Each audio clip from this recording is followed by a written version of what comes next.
저희 초등학교 시절 때 우리 지금 막내 세경이가 초등학교 4학년인데 제가 이 초등학교 시절 때 뭐 그때는 뭐 학교 급식이 어디 있습니까? 요즘 학교 이 급식 나와서 이 밥 먹는 아이들 보면은 참 부럽습니다. 저는 초등학교 때 도시락을 싸서 이렇게 학교에서 밥을 먹었던 기억이 별로 없고 중학교 때는 3년 내내 점심을 못 먹었고 그리고 고등학교 때는 간간히 그 이 동전 500원이 있으면은 매점에 뛰어가서 육개장 사발면을 하나씩 사서 먹었던 기억이 있어요. 그래서 고등학교 3년 내내 그리고 이 대학 시절 때도 위궤양으로 참 많이 고생을 했습니다. 위를 막 이 철사로 긁는 듯한 통증이 하루에 여러 번 오면은 꼼짝을 못해요. 그래서 살도 쫙 빠고 항상 눈 밑에는 다크서클이 생기고 작년에도 건강검진을 받았더니 위궤양 흔적이 있네요 그러더라고요. 이 학생 때 고생을 많이 했습니다. 그러니까 그 흔적이 지금도 이렇게 내시경 검사를 하면은 있는 거예요. 못 먹어서 그래요. 먹어야 될 때 못 먹어서. 이 4학년 시절 그날은 이 파출부를 하시는 어머니가 새벽 일찍 일어나서 양은 그 도시락에다가 밥하고 김치를 싸주셨어요. 뭐 반찬이 뭐 있나요? 밥 아니면 김치지요. 아니면 뭐 멸치 볶은 거 아니면은 양파를 달달달달달달달 볶아가지고 반찬으로 싸 주셨어요. 그러면 민감한 나이기 때문에 학교에서 이 도시락 시간 때 우리 책상 여러 개 붙여가지고 탁 3, 4, 5 모여서 도시락 까먹잖아요. 그러면 반찬 뚜껑 여는 게 이 조심스러운 거예요. 다른 친구들은 돈가스도 여러 나오고 소시지도 나오고 그리고 계란 부침도 나오고 또 좀 잘 사는 애들은 햄에다가 어머니가 머스타드하고 케찹을 쫙 이렇게 지그재그로 뿌려서 나오고 근데 저는 딱 열면은 김치 아니면 멸치야. 김치 아니면 멸치. 그러니까 참 이 밥 먹는 게 쑥스럽고 민망하고 때로는 도시락을 못 가고 그랬던 기억이 있어요. 자 하루는 당당히 열고 그냥 먹었습니다. 친구들하고 4학년 시절 때. 그렇게 맛있게 3, 4, 5 모여서 도시락을 까먹고 있는데 한 20분, 25분 지났을까요? 갑자기 교실에서 스물스물 이 배설물 냄새가 나기 시작을 하는 거예요. 그때가 조금 이 쌀쌀한 날씨였는데 그래서 이 밥 먹다 말고 한 창가에 앉아있던 이 남학생 하나가 누가 방귀 꼈냐 밥 먹는데 그렇게 소리를 지르면서 쌀쌀한 날씨인데도 야 창문 열어 안 되겠다 그래서 창문을 활짝 열었어요.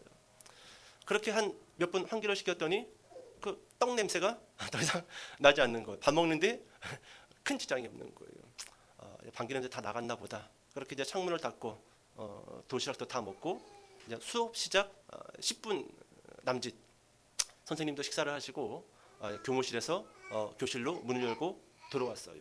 그랬더니 선생님이 하시는 첫 말씀이 뭐냐면 누가 똥 쌌냐? 누구냐? 누가 똥 쌌냐? 이게 이미 벌써 그 교실 안에 있었던 학생들은 그 떡 냄새에 중독이 돼가지고 냄새가 안 나는 줄 알았는데 반찬 냄새랑 막 버물려져가지고 근데 교무실에 있다가 들어온 선생님은 대번에 누가 똥 쌌냐? 누가 교실에 이 신성한 교실에 이 거룩한 이 교실에 이 배움의 전당에 누가 똥 쌌냐? 이렇게 막 야단을 치시는 거예요. 저는 하여튼 그 선생님 얼굴하고 이름이 기억나요. 한 50대 중반의 남자 선생님이었는데 김승일 선생님이에요. 다른 분들 잘 기억이 안 나는데 누가 똥 쌌냐 그 한마디로 그 선생님의 얼굴과 이름이 제 이 DNA에 콱 각인된 것 같아요. 그러더니 선생님 아까 전에도 방구 냄새가 나서 환기를 시켰는데 지금도 똥 냄새가 나요. 그러니까 아주 가득하다 이 녀석들 가득해. 창문 열어. 그러더니 선생님이 너 남학생 몇 명을 이렇게 가리키더니 화장실에 가서 대걸레 빨아 갖고 오라고. 아마 선생님 생각에는 뭐 화장실에 왔다 갔다 하면서 뭐 소변이나 이런 것들이 신발에 실내화에 묻어서 교실을 막 이렇게 바닥에 그런 오물들이 묻어 있어서 나는 냄새가 아니겠는가. 그래서 대걸레를 빨아서 오라고 해서 교실 바닥을 싹 다 훔쳤습니다. 그리고 나서 이제 창문도 닫고 이렇게 수업을 시작하려고 하는데 다시 또 그 냄새가 사라졌을까요? 안 사라졌을까요? 또 스물스물 냄새가 올라오기 시작을 하는 거예요. 자 그때는 이렇게 교실에 이렇게 1분단, 2분단, 3분단 이렇게 있었잖아요, 그죠? 그때 이 2분단 가운데 이 중간 줄에 그때는 남녀가 짝꿍으로 이렇게 수업을 들었는데 한 남학생이 자신의 짝꿍, 그러니까 여학생이지요? 여학생을 가리키면서 선생님, 얘한테 똥냄새 나요, 그러는 거예요. 얘한테 똥냄새 나요. 선생님이 확인해 보니 아마 이 여학생이 밥을 먹고 배가 아팠던 것 같아요. 그래서 화장실에서 똥을 누구? 뒤처리가 잘 됐을까요? 4학년 여자아이가 한다고 했는데 급동이었는지라 그게 잘 안 되고 뭐 팬티나 이런 옷 안쪽에 배설물이 묻었던 것 같습니다. 결국 그 여학생은 선생님이 귀가 조치를 시켰어요. 집에 가서 안 되겠다. 집에 가서 샤워하고 옷도 갈아입고 그렇게 해라. 그래서 이 수업도 시작하기 전에 그 여학생은 가방을 싸고 교실을 나갔습니다. 그 이후 그 여학생의 얼굴을 두 번 다시 보지 못했어요. 왜요? 창피하니까. 남학생도 아니고 여학생인데 그렇게 떵이 묻어가지고 온 아이들한테 이 창피함을 당했잖아요. 창피함을 당했잖아요. 여러분 우리는 그 냄새가 방구 냄새인 줄 알았습니다. 그리고 선생님은 화장실에서 묻은 오물이 교실 바닥에 묻어 있어서 나는 냄새인 줄 알았다라는 거예요. 그런데 그 배설물이 묻은 그 여학생이 교실을 나가기까지 그 냄새가 사라질 수 있을까요? 없지요? 없다라는 거예요. 여러분 글을 쓰는 사람들의 모임이 있는데 제가 종종 그 글 쓰는 사람들의 모임에 들어가서 그분들이 쓰는 뭐 수필이나 짤막한 글들을 읽습니다. 그런데 며칠 전에 정수필이라는 분이 이런 글을 남겼어요. 제가 잠깐 한 대목을 읽어드릴까요? 진짜 문제는 문제를 잘못 정의하는 것이다. 마음에 확 와닿는 거예요. 진짜 문제는 문제를 잘못 정의하는 것이다. 그러면서 이런 또 한 대목을 또 적어놨습니다. 정의가 틀리면 답도 틀린다. 맞는 말이죠? 참 좋은 말인 것 같습니다. 진짜 문제는 문제를 잘못 정의하는 것이다라는 거예요. 그러면서 이 정수필 작가가 이런 예시를 적어놨어요. 만약 마트에 손님의 발길이 줄어들면은 대부분의 마트들은 왜 손님이 이렇게 뜸하지? 그러면서 이벤트를 시작한다라는 거예요. 뭐 계란을 뭐 한 판에 뭐 1,500원에 준다든지 그런 할인 행사를 시작하고 전단지를 주변 지역에다가 뿌린다라고 합니다. 그런데 이 정수필 작가는요 이렇게 이야기합니다. 이렇게 하는 이벤트와 할인은 정의가 잘못된 해결 방법이라는 거예요. 조금 전에 뭐라고 이야기했죠? 진짜 문제는 뭐가 문제라고요? 문제를 잘못 정의하는 것이다라는 거예요. 이벤트를 하는 게 좋을 수도 있고 할인을 하는 게 좋을 수도 있지만 이것은 정의가 잘못된 해결 방법이라는 겁니다. 그러면서 이렇게 이야기를 해요. 먼저 문제가 생겼을 때 올바른 질문을 스스로 던져야 한다라는 거예요. 올바른 질문. 먼저 마트에 손님이 오지 않는다라고 한다면 이런 질문을 던져야겠죠. 왜 손님들은 오지 않고 떠나는가? 왜 발길이 줄어들고 있는가? 그러면 그 질문, 그 올바른 질문에 답을 찾아야 돼요. 제가 몇 가지 적어봤습니다. 서비스의 문제인가?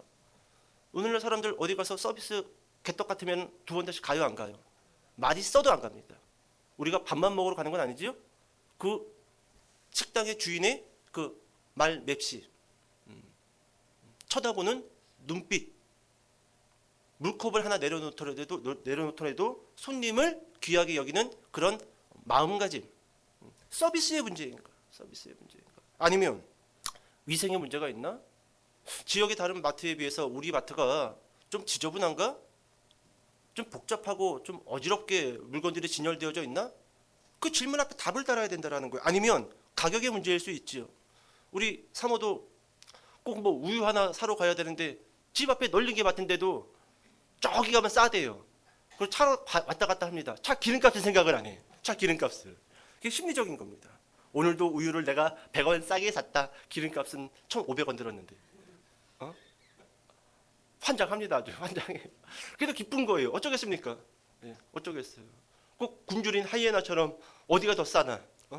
아주 그냥 마트마다 다니면서 어디 계란이 얼마가 싸고 우유는 저기가 더 싸고 과일은 저기가 더 싸고 아주 속속들이 깨뚫고 있어요. 기름값 들어가는 거 생각 안 하고. 그리고 저 이런 가격의 문제, 가격의 문제. 마지막으로 혹시 우리 마트에 제품이 문제가 있나? 뭐 유통기한이 임박한 물건들이 많이 있나? 다른 마트들은 유통기한이 그래도 6개월 이상 남았는데 우리는 2달, 3달밖에 안 남았나? 여러분 올바른 질문 앞에 올바른 답을 우리가 구할 수 있다라는 것이죠. 구글 아시죠? 여러분들 핸드폰에 그 모든 데이터베이스가 이 구글에서 만든 그런 데이터베이스인데 구글의 디자인 총괄 그 관리자가요 이런 말을 했습니다. 질문이 명확하면 절반은 해결됐다. 좋은 말이에요. 질문이 그러니까 문제 앞에 그것이 내 개인적인 문제이든 가정의 문제이든 내 인생의 문제이든 그것이 교회의 문제이든 나라의 문제이든 어떤 문제이든지 간에 그 문제 앞에 올바른 질문을 던졌다라고 한다면 올바른 질문을 찾았다라고 한다면 절반은 해결이 되었다라는 겁니다. 그럼 이렇게 뒤집어서 이야기할 수 있어요. 질문이 다르면 질문이 틀리면 정의가 잘못되어져 있으면은 그 사람은 계속 그 문제를 해결할 수 없고 문제 안에 갇히게 된다는 거예요.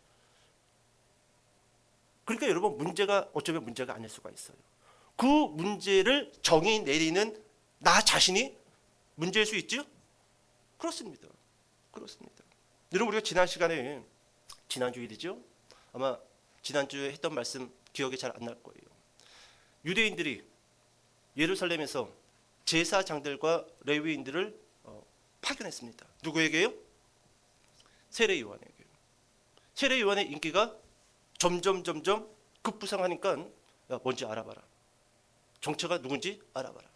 그래서 예루살렘에서 세례 요한을 감찰하기 위해서 제사장들과 레위인들이 찾아왔어요.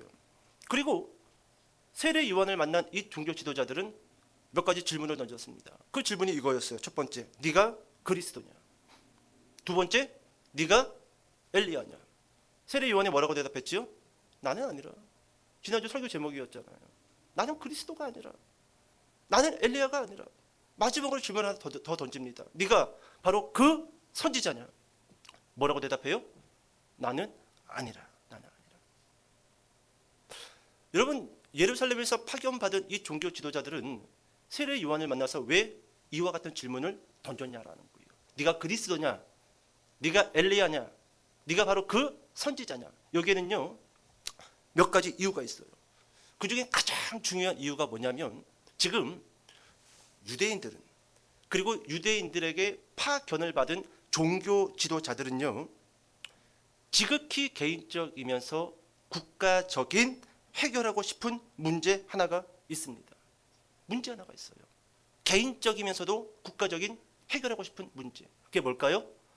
로마로부터 이스라엘이 독립하는 거예요. 독립하는 겁니다.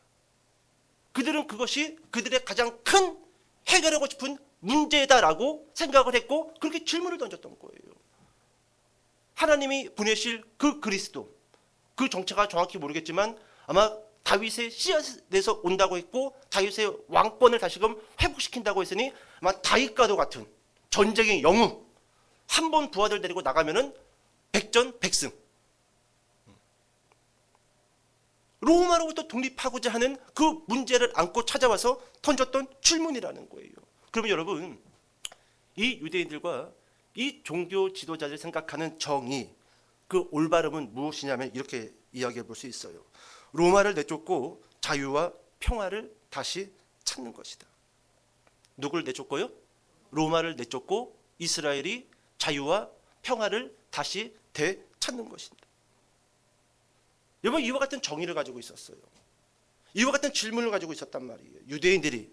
그렇기 때문에 전쟁을 일으켜서 승리를 안겨줄 그리스도 또는 엘리야 또는 그에 필적하는 선지자가 이스라엘 땅에 필요하다고 생각을 했던 거라는 거죠. 자, 그렇다면 여러분 유대인들이 지금 생각하는 그 정의, 그 질문, 여러분 이 문제의 질문과 정의는 과연 올바른 정의이고 올바른 문제의 질문이냐라는 거예요. 누가 와야 된다? 다윗과도 같은 그리스도, 엘리야 같은 사람, 그에 필적하는 선지자가 빨리 이 땅 가운데 오는 것이 우리의 문제를 해결하는 포인트다. 이 문제의 질문과 그들이 생각하는 그 정의가 과연 올바르냐는 거예요. 여러분 지난 수요 예배 때 왕상 14장의 말씀을 살펴봤습니다. 요즘 열왕기상을 보고 있는데 재밌어요. 드디어 솔로몬이 개판치고 죽었습니다. 우리는 솔로몬이 지혜의 왕, 뭐 좋은 왕, 뭐 이렇게 생각하는데 우리 왕상을 통해서 솔로몬의 정체를 속속들이 들여다봤죠.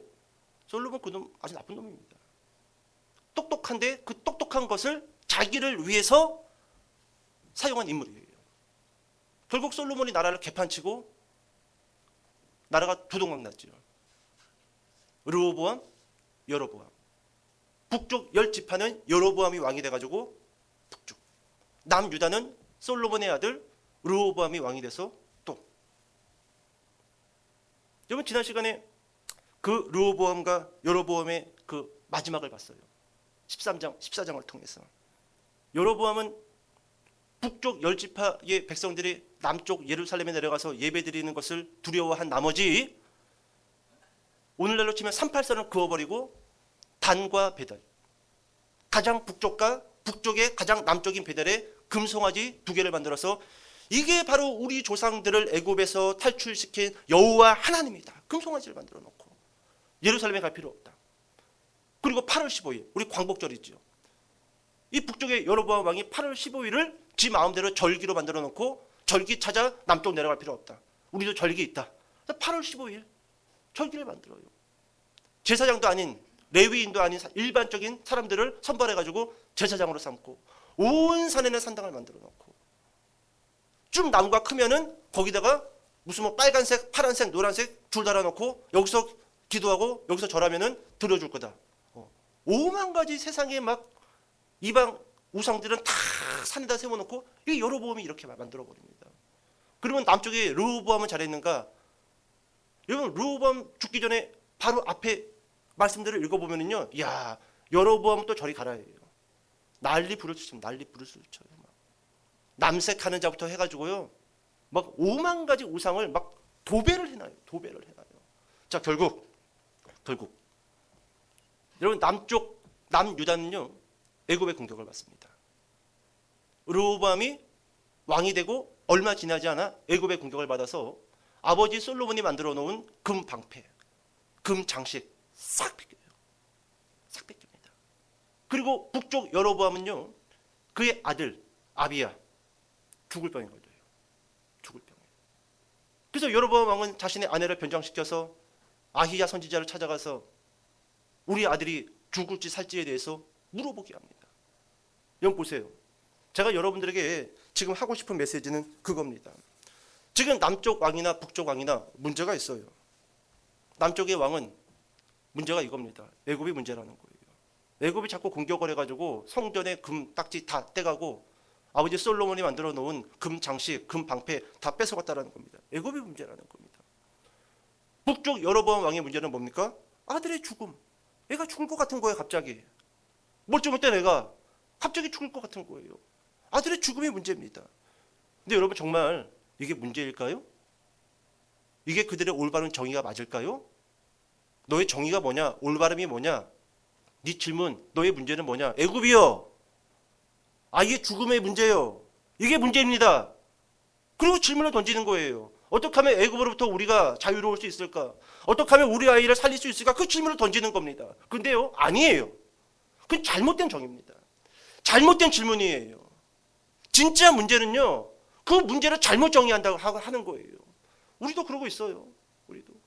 우리도 5만 가지 문제를 가지고 그 문제만 해결되면은 내가 정의로워질 텐데, 내가 올바라질 텐데, 내가 자유와 평화를 되찾을 건데, 여러분 잘못된 질문은 잘못된 답만 내려지게 되는 거예요. 여러분 르호보암의 문제, 여로보암의 문제, 그들의 그 문제는 무엇이냐 하면 애굽도 아니고 아들의 죽음도 아니고 부귀 영화도 아니고 성공도 아니었어요. 그들의 진짜 문제는요, 성경의 저자가 뒷 배경에서 강력하게 말해주고 있는데 따라해 볼까요? 죄 문제이다. 그렇습니다. 죄 문제예요. 죄 문제. 죄로 인해서 애굽의 공격을 받은 거예요. 죄로 인해서 아들이 죽게 된 거예요.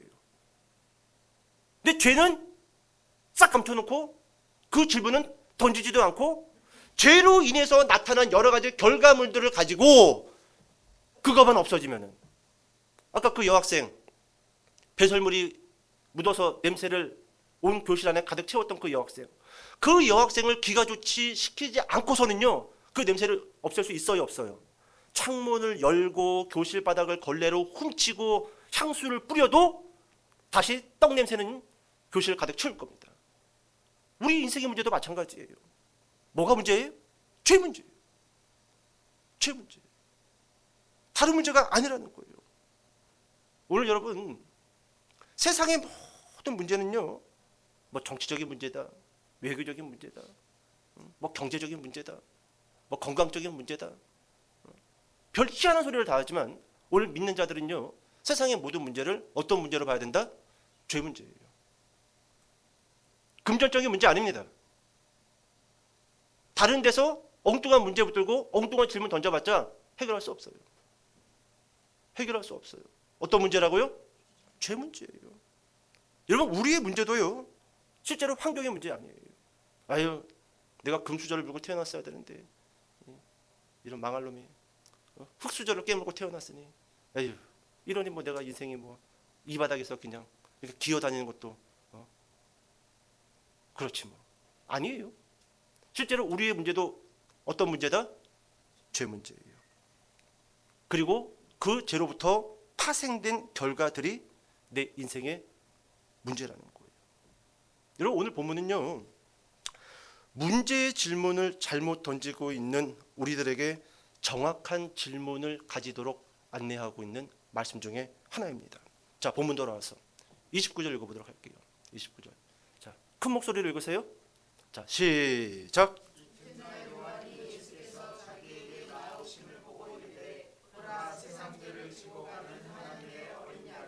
아멘. 오늘은 29절 한 절만 보고 설교를 좀 정리를 하도록 합시다. 어떤 말로 시작을 해요? 29절이 이튿날, 이튿날, 이튿날. 여러분, 창세기 1장에 1절이 이렇게 시작되죠? 태초에, 그죠? 요한복음 1장도 1장 1절도 태초에 이렇게 시작됐어요. 그리고 창세기의 그 태초라는 말과 함께 뒤이어서 총 며칠간을 통해서 창조가 되고 하나님이 안식하시죠? 6일 동안 창조하시고 7일째 안식하십니다. 완성했다라는 거예요. 흑암과 혼돈의 그 공간 속에 하나님이 질서를 만들고 하늘을 만들고 빛을 만들고 바다를 만들고 동물을 만들고 사람을 만들고 7일째 완성. 쉬십니다. 쉬셔요. 근데 여러분, 요한복음이 이와 같은 구조를 1장에서 가지고 있어요. 사도 요한이 의도했는지 아니면은 쓰다 보니까 그렇게 된 건지는 아무도 모릅니다. 근데 정확하게 요한복음도요, 이 7일간의 그 구조를 가지고 있다라는 거예요. 볼까요? 오늘 여러분 29절에 이튿날 그랬지요? 그러면은 어저께가 하루고 오늘이 몇 번째 날이라는 거예요? 두 번째 날이라는 겁니다. 자, 35절 읽어봅시다. 35절 시작. 자, 됐습니다. 됐어요. 그럼 35절은 며칠 날이에요? 3일째. 3일째. 맞아요? 3일째 맞아요? 맞아요. 맞아요. 또 이렇게 막 아닌가 또 그렇게 쳐다볼 필요 없어요. 자, 43절 읽어봅시다. 43절 시작. 됐어요. 그럼 이날이 며칠째예요? 4일째지요? 자, 이렇게 4일째가 되고 2장으로 들어가는데 2장 1절만 읽어봅시다. 2장 1절만. 자, 시작. 갈릴리 가나에 혼례가 있어 예수의 어머니도 거기 계시고. 아멘. 총 며칠이에요? 예? 7일이죠. 정신 차리셔야 돼요. 이런 거 자꾸 이단들이 기독교를 얕보는 거예요. 얕보는 거예요. 지금 이튿날, 이튿날, 이튿날 3번 나오고 4일째죠? 그리고 사흘째 되던 날 5일, 6일, 7일째 드디어 무슨 혼인잔치가 등장해요? 가나 혼인잔치. 여기서 예수님이 어떤 이적을 보여주시죠? 그 물이 어떤 물이었어요? 좋은 물이었어요? 어떤 물이었어요? 허드렛 물이었어요. 유대 전통에 따라서 돌 항아리 6개, 7개 집집마다 마을마다 있습니다. 워낙 먼지가 푸석푸석 날리니까 나그네들, 찾아오는 손님들 거기서 발 씻고 손 닦을 수 있도록 배려한 거예요. 그건 먹는 물이 아니에요. 그냥 냇가에서 그냥 먼지 좀 둥둥둥 떠 있는 거, 손발 씻을 수 있는 그런 거, 그런 걸 떠는 거예요. 먹는 물이 아니에요. 허드렛 물이에요. 발 한번 닦고 찌끄러버리면 끝나는 거. 손 한번 닦고 옆 사람의 얼굴에다가 싹 뿌리고 도망가면은 끝나는 그런 허드렛 물입니다. 걸레나 빨 수 있는 그런 허드렛 물. 근데 그 물을 가지고 예수님이 어떤 포도주를 만들어요? 극상품의 포도주. 극상품의 포도주. 요한이 의도해서 이런 구조를 만들었는지 쓰다 보니까 이런 구조가 됐는지 모르겠지만 정확하게 7일째가 되는 날 모든 죄의 문제를 해결하고 그것을 완성할 예수로 7일째가 되는 날 예수님께서 가나 혼인잔치에서 이적을 우리에게 보여주고 있다라는 거예요. 놀랍죠? 지금 주무시고 정신줄 놓으신 분들은 지금 무슨 소리인지 모를 거예요. 무슨 소리야 이게 지금 뭐 이튿날인데 3일날인데 뭐 무슨 뭔 소리지? 잘 따라오셔야 이제 설교 다 끝났습니다. 자, 그렇다고 한다면 이 2장 1절에서 허드렛 물을 극상품의 포도주를 만드는 이 이적, 이것을 모든 죄 문제를 해결하시고 새롭게 하실 예수 그리스도가 이제 그의 사역이 본격적으로 스타트된다라는 거예요. 그러면 어떻게 이 죄 문제를 해결하시고 새롭게 하실 거냐라는 거예요. 모든 문제는 어떤 문제였다? 죄 문제예요. 다른 데 가서 엉뚱한 질문 던지지 마세요. 나의 문제는 죄 문제예요. 돈이 없는 게 문제가 아니라 환경과 여건이 안 좋은 게 문제가 아니라 죄 문제예요. 죄 문제입니다. 혹시 이 부분에 대해서 더 깊이 있게 좀 알고 싶으면은 설교로 다 담아낼 수는 없습니다. 안 그러면 여러분들 주무셔요.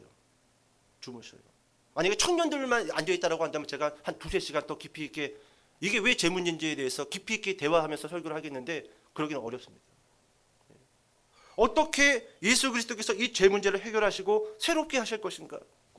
우리 다시금 29절로 돌아옵시다. 1장 29절. 자, 시작.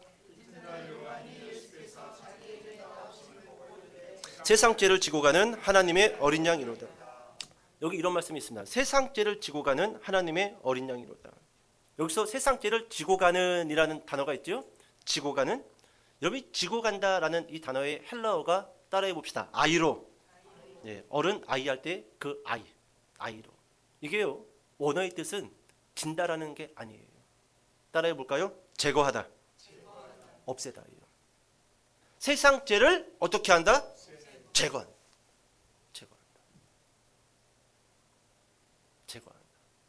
이 세상의 모든 죄를 제거하시기 위해서 누가 오셨다라는 거예요? 예수님이 오셨다라는 겁니다. 이제 좀 설교를 정리해 볼까요? 제가 언젠가도 예화로 좀 이 사건을 이야기한 것 같기도 하고 안 한 것 같기도 한데 제가 이 군대를 제대하고 친구 몇 명하고 동해 저기 고성 쪽으로 여행을 갔습니다. 2박 3일. 군대도 제대했겠다. 좀 여행 좀 갔다 오자. 그래서 고성에서 군 생활을 했던 그 친구가 그 군부대 간부한테 이야기해서 군 휴양지, 바닷가. 거기는 군인 가족들만 들어갈 수 있는 휴양지예요. 좋지요. 바글바글 거리지도 않고. 예. 그리고 바닷물도 깨끗하고 쓰레기도 없고. 자, 이제 그렇게 바닷가에서 좀 놀아볼 겸 수영복을 갈아입고 뭐 저는 그때 막 이제 해병대에서 제대하고 뭐 한 5, 6개월 지났을까요? 제가 2월 달에 제대를 했으니까. 그러니까 아직 뭐 체력은 괜찮았어요. 그렇게 이제 바닷가에 내려가서 수영 좀 하고 놀고 있는데 뭐 요만한 아이들, 좀 더 어린 아이들이 튜브 타고 뭐 둥둥 떠 있지요. 근데 한 번씩 파도가 크게 치면은 물이 쭉 빠져나갑니다. 그럴 때 있지요? 그럴 때 있어요. 한 번씩. 그래서 유심히 부모들은 아이들의 그 물놀이 현장에서 지켜보고 있어야 돼요. 근데 조그만 아이 하나가 튜브를 타고 쭉 떠내려간 거예요. 그러면서 그 튜브가 뒤집어지고 튜브하고 아이가 분리됐습니다. 튜브는 튜브대로, 아이는 아이대로. 그랬더니 거기도 안전요원이 있더라고요. 빨간색 모자를 쓰고 코로나를 불면서 얘야 나와, 위험해, 나와. 제정신이 아니지요. 지금 튜브하고 아이가 파도에 휩쓸려 한번 몇 바퀴 구르고 지금 튜브하고 뒤집어졌는데 쥐가 들어가지 뭘 나옵니까? 그러라고 했지. 옆에서 보고 있던 제가 하도 답답해가지고 부모가 없나? 그래서 제가 그냥 아무 그 튜브 하나 붙들고 뛰어 들어갔어요. 근데 여러분 봅시다. 지금 이 아이의 문제는 뭐예요? 이 아이의 문제는 뭡니까? 죽음이에요. 죽음입니다. 만약에 어떤 한 아저씨가 아이스크림을 가지고 들어가서 이거 먹고 있어. 그럼 아이가 좋아할까요? 아니에요. 만약 어떤 아주머니가 막 들어가서 5만 원 용돈 줄게. 부족해? 그럼 더 줄게. 그럼 그 문제가 해결되는 걸까요? 아니에요. 이 아이의 문제는 딱 하나입니다. 죽음의 문제예요. 이게 여러분 우리의 문제예요. 우리는 아이스크림을 누군가가 잔뜩 주면은 문제가 해결되겠지. 누군가가 두둑히 용돈을 준다든지 복권에라도 당첨이 되면은 이 문제에서 우리가 자유와 평화를 얻겠지. 아니에요. 그 자체가 제 문제예요. 죄가 뭡니까, 여러분? 죄는 다른 게 아니에요. 하나님을 버리고 생각하는 것 자체가 죄예요. 우리의 모든 불안, 공포, 두려움, 이거 다 죄 문제예요. 없어서 오는 문제가 아니에요. 죄 문제예요. 하나님을 버려버리고 하나님이 없는 것처럼 생각하니까 두려움에 사로잡히는 거예요. 여러분 없어도 하나님이 나의 아버지고 하나님이 내 인생을 책임질 것이고 하나님이 나를 먹이시고 입히시고 나를 돌보실 거야. 하나님이 말씀하셨잖아요. 하나님 말씀하셨잖아요. 아이스크림으로 그 아이의 문제 해결할 수 없어요. 잘못된 정의는 잘못된 답만 내릴 뿐입니다. 잘못된 질문은 오 답만 가지고 올 뿐이에요. 죄 문제예요. 여러분 두려움에서 해방하시기 바랍니다. 예수 그리스도께서 세상 죄를 제거하시고 제거했다라는 거예요. 근데 우리는 지금 두려움에 사로잡혀 있어요. 공포에 사로잡혀 있습니다. 왜요?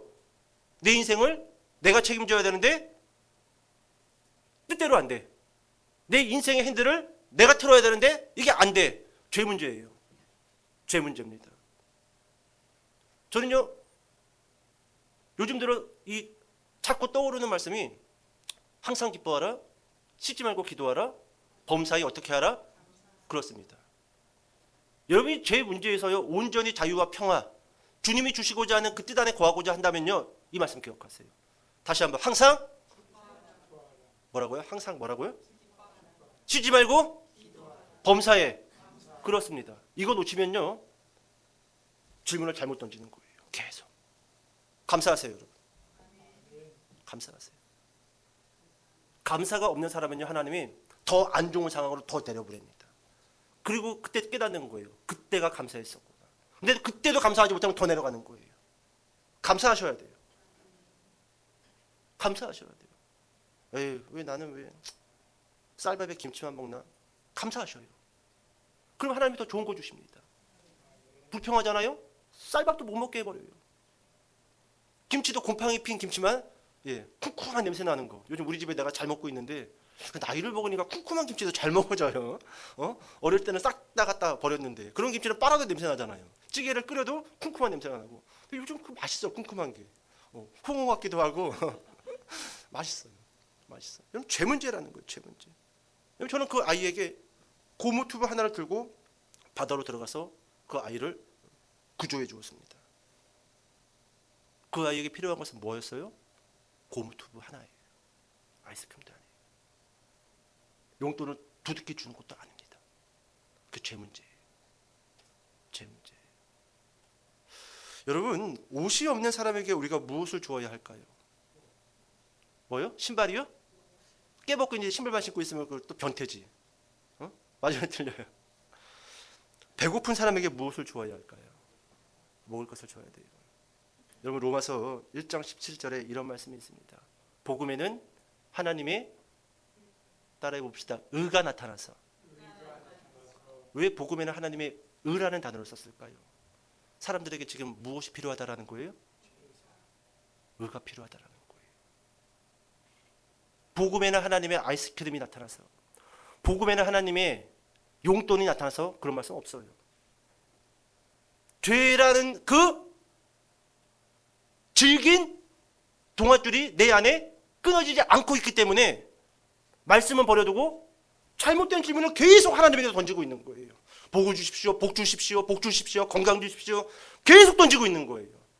잘못된 질문은 오답만 나올 뿐이에요. 복음에는 하나님의 의가 나타나서 믿음으로 믿음에 이르게 하나님. 여러분, 하나님은요 우리 찾아와서요 복음을 슬그머니 주십니다. 그러고 나서 우리는 복음을 딱 열어놓고 이 돈 없는데요 필요 없어요 이러고 있어요. 죄 문제예요. 죄 문제예요. 우리가 죄인이기 때문에, 죄의 문제에 갇혀있기 때문에 하나님이 복음을 주시면서 그 복음의 상자를 열었더니 그 안에 하나님의 의가 있는 거예요. 의를 선물로 주시고 있다는 것이죠. 이제 설교를 마칩시다. 여러분, 우리의 문제는요 엘리야 같은 능력이 없어서가 아닙니다. 그런 능력 하나님에게 구하지 마세요. 우리가 당장 해야 될 것은 지금 이만큼 먹고 살 수 있는 신체의 건강과 이와 같은 가정과 이와 같은 환경을 주심에 대해서 진심으로 감사하셔야 돼요. 진심으로. 하나님의 은혜가 아니었으면 지금 이 모양 이 꼴로도 우리는 못 살았어요. 그걸 아셔야 돼요. 근데 우리는 역으로 생각하지요. 하나님이 복 안 줬기 때문에 내가 지금 이 모양 이 꼴로 산다고. 그걸 보세요. 더 안 좋은 상황으로 치달게 될 겁니다. 그리고 그때가 좋았구나. 그때가 하나님의 은혜였구나. 다른 거 없어요. 자족하시기 바랍니다. 만족하세요. 항상 기뻐하시고 범사에 감사하시기 바랍니다. 그리고 쉬지 말고 기도하시기 바랍니다. 그게 여러분 우리가 죄 문제를 해결할 수 있는, 성경에서 가르쳐주고 있는 유일한 방법 중에 하나라는 거예요. 우리의 문제는 엘리야 같은 능력이 없어서도 아니고 선지자 같은 지혜가 없음도 아니라는 거예요.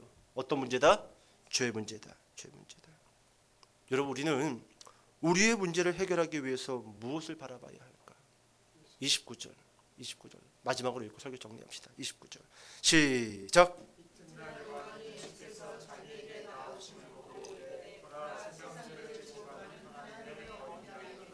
뭐라고요? 보라 그러잖아요.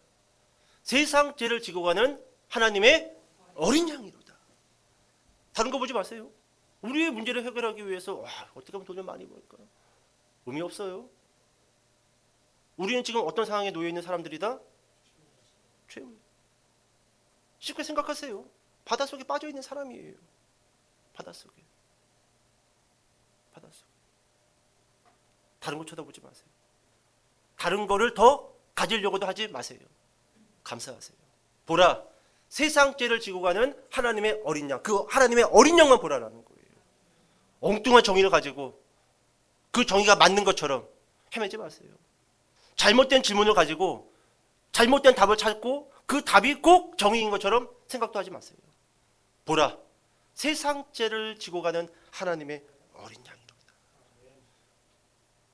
사람이 기른 그 어린 양이 아니라 하나님이 우리에게 보내신 예수 그리스도 어린 양. 그분 안에 진리가 있어요. 그분 안에 답이 있습니다. 여러분, 그렇게 자족하시고 만족하시고 하나님의 어린 양 예수 그리스도와 함께 동행하시는 저와 여러분 되시기를 주님의 이름으로 축복합니다. 기도하겠습니다.